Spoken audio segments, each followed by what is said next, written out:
لە بڕگەی چیرۆکی مندا ئەمڕۆ باز لە چیرۆکی یەکێ لە کەسایەتیەکانی شاری سلێمانی دەکەین کە چەندین ساڵ بەرپرسی بەڕێوەبەرایەتی باخچەکانی سلێمانی بوو. جگەلەوە ئەو یەکێکە لە شێوە کارە دیارەکانی شاری سلێمانی.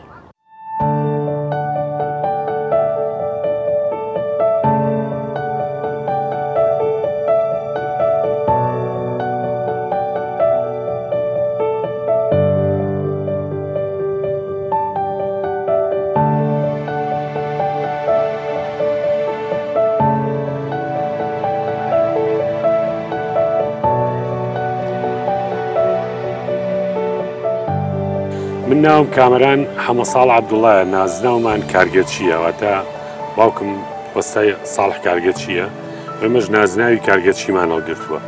من لە ساڵی 1961 لە ناوەڕاستی مانگی هەشتا لە گەڕێکی گۆیژە لەدایک بووم.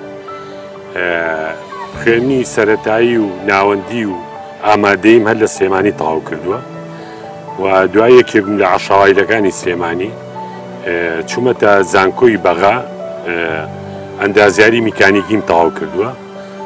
لە ساڵی 2008 لە 12ی دووە بوومە بەڕێوەبەری باخچەکانی سلێمانی تا 26 دەی 2022. واتە لەو فترەیە توانیمە ئەو ڕێژە سەوزایی کە لە شاری سلێمانیایە، زۆرترین ڕێژی سەوزایی لە شارەکانی عێراق و کوردستانە دروست بکەین.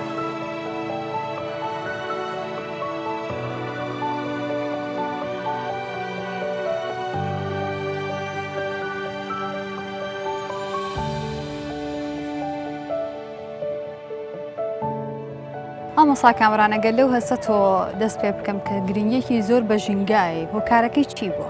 هۆکارەکەی من لە مناڵیەوە هەر لە یەکی ئیبتیداییەوە کە لە مەکتەبی ڕافی حیلماڵمان نزیکی کارێزی وەستا شەریف بوو.